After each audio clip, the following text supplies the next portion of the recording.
ครับสวัสดีครับ FC พอใหญ่การสุภูสุคนโอ้ยพอใหญ่การบ่ได้ลง YouTube ให้เบิ่งพี่น้องหลังจากเลือกตั้งแล้วนี่เนาะอ่ะพอใหญ่การไปค้นหาข้อมูลในส่วนของท่านสสชัชวาลแพทย์ยาไทยหาสาเหตุที่ว่าเพิ่นยกเลิกไล่ละพันเป็นหยังคือยกเลิกไล่ละพันตอนมาหาเสียงเห็นบ่ตอนที่เพิ่นมาหาเสียงเป็นจังไดพี่น้องไล่ละพันช่วยเหลือพี่น้องเกษตรกรชาวนาปุ๋ยลดราคาเข้าปีนี้จะราคาสูงจังสั่นจังสี่เด้เห็นบ่แต่นโยบายของแต่ละคนแต่ละพรรคเพิ่นมาหาเสียงหากินกับชาวนานั่นแต่ว่าพอได้ไปเป็นแล้วเงยโจมีแต่จะยกเลิกมีแต่บอกว่าเป็นภาระของรัฐบาลนั่นมันเป็นจังสั่นเด้คือว่าเป็นจังสั่นเนาะครับเนาะตอนบ่ได้เป็นก็คือเว้าอีกอย่างนึงเนี่ยไปฟังท่านสสชัชวาลพี่น้องแฟ้มภาพแฟ้มข่าวเนาะครับเนาะที่เพิ่นเว้าถึงเรื่องไร่ละพันไปเบิ่งครับเป็นยังจังบอกว่าไปต่อสู่เรื่องไรละพันผมขอไปเป็นผู้แทนปั๊บรัฐบาลตอนนั้นบอกท่านที่เลยครับว่าเงินไรละพันสิยกเลิกสาเหตุย้อนว่าเป็นภาระของรัฐบาลปาดโทษตอนบ่ได้เป็นมึงคือพากันเว้าคักเว้าแน่แต่สิซอยชาวนาบัดได้เป็นเรามีแต่สิตัดนั่นตัดนี่หาลังอายเว้าดีคักรัฐมนตรีบางคนน่ะชาวนาเป็นภาระต่อไปให้เลิกทำนาหันไปปลูกกล้วยบ้ามึงมาปลูกเบิ่งในนาอยู่ตรงกุลาบ้านตูเนี่ยแม่นบ่กันน่ะเสียผมยกมือขึ้นเถียงสวนในสภาเลยท่านรัฐมนตรีครับถ้าท่านจะยกเลิกเงินช่วยเหลือชาวนาไร่ละพันเนี่ยท่านต้องทำให้ได้3อย่าง1หาน้ำมาให้พวกผมก่อนเพราะถ้าพวกผมมีน้ำเนี่ยพวกผมสามารถเพิ่มผลผลิตในการทำนาได้ตอนนี้ข้าวหอมมะลิศักยภาพมันอยู่ที่700-800 กิโลกรัมต่อไร่ซุมื้อนี้เฮ็ดได้ถ้า300เพราะหยังครับเดี๋ยวก็ท่วมเดี๋ยวก็แล้งท่านต้องบริหารจัดการน้ำให้ได้แม่นบ่พอสิ่งที่สองที่ท่านรัฐบาลจะต้องทำถ้าจะยกเลิกเงินช่วยเหลือชาวนาคือต้องลดต้นทุนการผลิตเฮ็ดได้บ่ปุ๋ยสอบละ1,000หายมันเหลือ350เนี่ยเฮ็ดได้บ่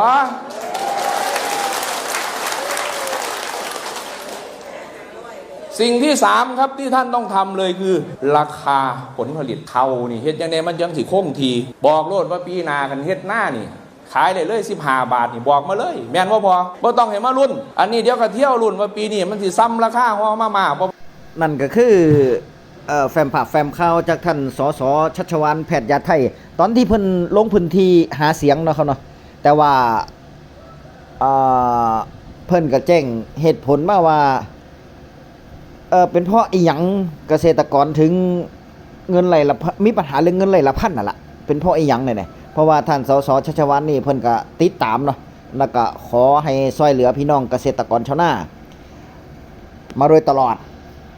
แล้วก็เพิ่นก็ไปทวงถามเรื่องเงินไร่ละพันนี่แหละจะช่วยเหลือพี่น้องเกษตรกรตอนไหนเนาะครับเนาะเพราะว่าตอนนั้นราคาข้าวก็แพงแต่ว่าถ้าบ่ช่วยก็ได้อย่างที่ท่านสสชัชวาลเว้าล่ะก็คือต้องเฮ็ด3อย่างให้ทางการเกษตรก็คือ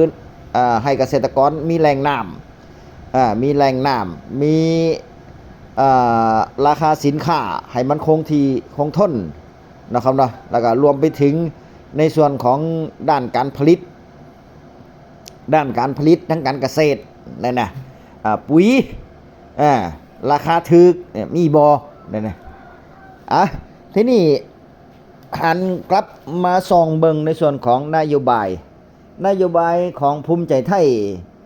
อนุทินชาญวีรกุลที่ได้รับเลือกเป็นนายกตอนนี้นะครับนะว่านโยบายของท่านพอเป็นนายกแล้วตามที่เพิ่นไปนำเสนอนโยบายให้กับพี่น้องเกษตรกรชาวนาทั่วประเทศนั่นมีหยังแน่เดี๋ยวพยาการสิให้เบิ่งเด้ออันนี้พี่น้องเกษตรกรต้องฮู้เนาะครับนะว่าเพิ่นมีอีหยังบ่นั่นนโยบายเด็ดภูมิใจไทยก็คือ1คนละครึ่งพัดคนละครึ่งนี่ก็ถือว่าดีอยู่บรรยากาศว่าดีอยู่เนาะกระตุ้นเศรษฐกิจและก็เฮ็ดให้พี่น้องเกษตรกรชาวนาเฮาพอได้ซื้อจับจ่ายเนาะครับเนาะแล้วก็ค่าไฟต่ำกว่า3 บาทเด้อจำไว้เด้อพี่น้องค่าไฟจะต่ำกว่า3 บาทแล้วก็สร้างกำแพงชายแดนทหารอาสา100,000 นายเงินเดือน 12,000 บาทต่อปีเศรษฐกิจโต GDP 3% พลัดอันนี้นโยบายเพิ่นเนาะบัตรสวัสดิการแห่งรัฐหรือว่าบัตรคนจนเด้อพี่น้องเด้อ รวมไปถึงคนใหม่เพื่อจะเฮ็ดใหม่นำกองทุนภัยพิบัตินี่กองทุนภัยพิบัติพยาบาลอาสา 1,500 บาทต่อปีต่อ4 ปีรถจักรยานยนต์ไฟฟ้าอันนี้อีกตัวหนึ่งเนาะครับเนาะซื้อเครื่องบินจ่ายด้วยสินค้าเกษตรกรรมนั่นแหละพี่น้องเรียนฟรีต้องมีจริงศูนย์บำบัดยาเสพติดทุกอำเภอสูงวัยมีรายได้จ้างงานผู้สูงอายุที่นี่มาส่องเบิงนโยบายเกี่ยวกับทางการเกษตรนโยบายรัฐบาลใหม่เพื่อเกษตรกรเนี่ยว่ามีหยังแน่เนาะครับเนาะเกษตรกรต้องฮู้เด้เพิ่นว่ายางพาราจะราคานี่เพิ่นที่เพิ่นตั้งไว้คือ65 บาทต่อกิโลเด้ยางพาราตอนนี้จักบาทเนาะมันสำปะหลัง5 บาทต่อกิโลนะแต่ว่าตอนนี้มันสำปะหลังนี่เท่าที่พยาการไล่เช็คอยู่นี่มันร่วม2 บาท 40 ตังค์เด้มันอันนี้ราคามันร่วมเนาะบ่แม่นราคาลงแป้งถ้าลงแป้งจะสูงกว่านี้อยู่ลงแป้งจะได้4 บาทอยู่3 บาท 4 บาทอยู่แต่ว่าราคามันรวมตอนนี้2 บาท 40แล้ว แต่ว่าบ่ค่อยมีดอกแถวอำเภอชะนุมานนี่เพิ่นก็จะถอนกันอยู่ อำเภอชะนุมานทั้งพุ่นเนาะเขาเนาะกำลังถอนกันเพราะว่าพยาการไปเห็นบ่ตอนพยาการไปส่งเฟี้ยงเมื่อวานปาล์มกิโลกรัมละ5 บาทนี่ปาล์มเด้ตอนนี้มันจักบาทปาล์มกิโลกรัมละ5 บาทปาล์มกิโลเหรอคือถูกแท้เนาะข้าวแต่ว่าข้าวหอมมะลิ105นี่ข้าวหอมมะลิ 18,000 บาทต่อตันเด้อปีหน้านี่ถ้าบ่ได้ตามนี้ก็โจมตีแล้วเนาะถ้าบ่ได้ตามนี้ต้องไปท่วงติงกับนายกพุ่นแล้ว แต่ว่าเขาหน้าปังเพิ่นประกันอยู่ที่เขาหน้าปังนี่ตามนโยบายของเพิ่นให้อยู่ 12,000 เด้อพี่น้องเด้อ10,000 บาท 12,000 บาทต่อปีต่อตันเด้อ 12,000 บาทต่อตันแต่ว่าน่าจะเป็นข้าวแห้งบ่แน่แต่ว่าอ้อยบ่มีอ้อยราคาอ้อยบ่มีบ่ได้รับรองเนาะครับเนาะเพราะว่าอ้อยนี่มันเป็นของเอกชนถ้าหากว่าอ้อยราคาแพงรับซื้อราคาแพงน้ำตาลก็จะแพงขึ้นไปนำเพิ่นว่านี่คือส่วนในส่วนเนื้อหาของนโยบายเพิ่นเด้อพี่น้อง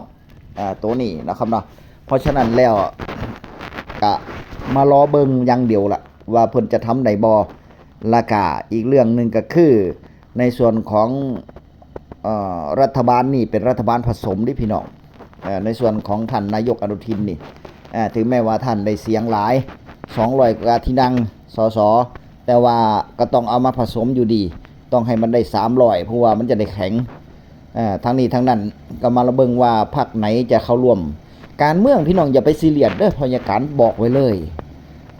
ในตอนหาเสียงในตอนเป็นรัฐบาลในตอนที่เพิ่นทำงานกันนี่เพิ่นอาจจะผิดกันเด้เพิ่นจะว่ากันด่ากันไปมาชงเชงกันบัดนี้แต่ว่าเบื้องหลังนี่เพิ่นจับมือกันเด้เพราะฉะนั้นเห็นบ่บางที่ไอ้ซุ่มหัวคะแนนในหมู่บ้านพอได้เป็นหัวคะแนนโอ้ยกูได้เป็นหัวคะแนนพรรคนั้นพรรคนี้บัดนี้ หาพิษไทยบ้านกันย่ายเหยียดอยู่หาพิษผู้นั้นหาพิษผู้นี้แต่ว่าบ่ฮู้เลยว่าเบื้องหลังของเขานี่เขาเล่นละครเขาอันนี้ก็ได้เอาเขานะไปมาเขาจับมือกันเฉยบัดนี้เป็นจังได๋โอ้ยเนาะเขาเนาะไทยบ้านมาพิษกันอยู่ในบ้านพี่ว่าจะเอาอันนั้นว่าจะเอาบักนี่ว่าจะเอาบักนั่นบักนี่ไปมาพอได้ พอสิ้นสุดในการเลือกตั้งแล้วมันเป็นอีกแนวหนึ่งเด้เพราะฉะนั้นนี่พี่น้องเอ้ย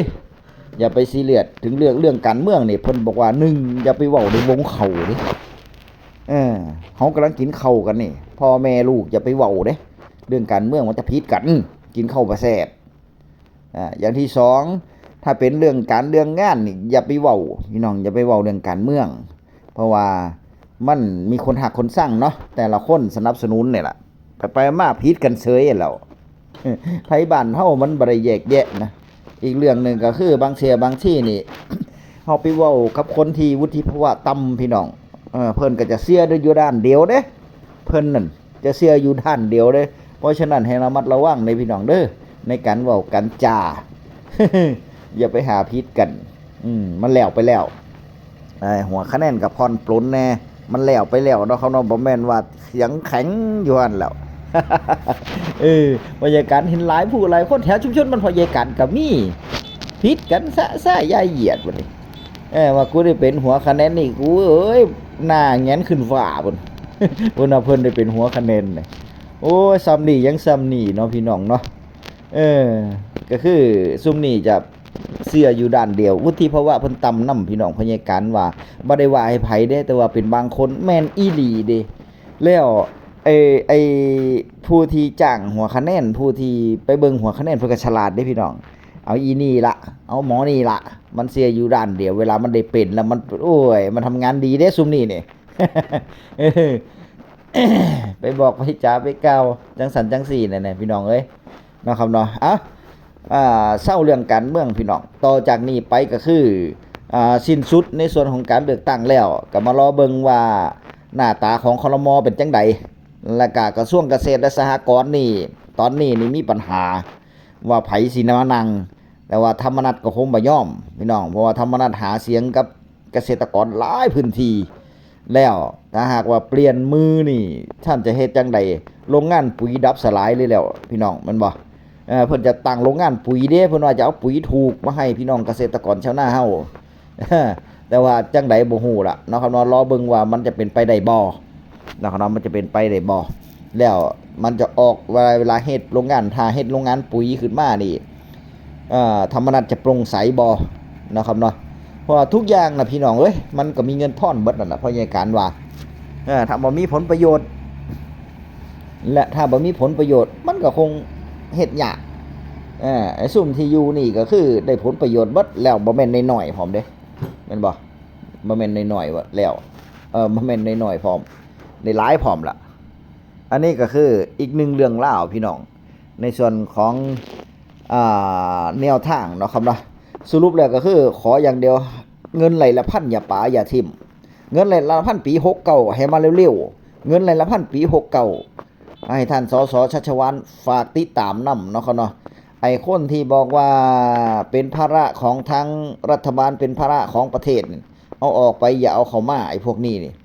มันมีเงินล้นฟ้าแล้วมันบ่ได้สนใจเกษตรกรชาวนาแล้วไล่มันออกไปอย่าเอามาเป็นนายกอย่าเอามาเป็นรัฐมนตรีอีกเด้อฝากไว้ซ้ำนี่ล่ะเอาคลิปหน้าพ่อกันใหม่พี่น้องคลิปนี้สวัสดีครับ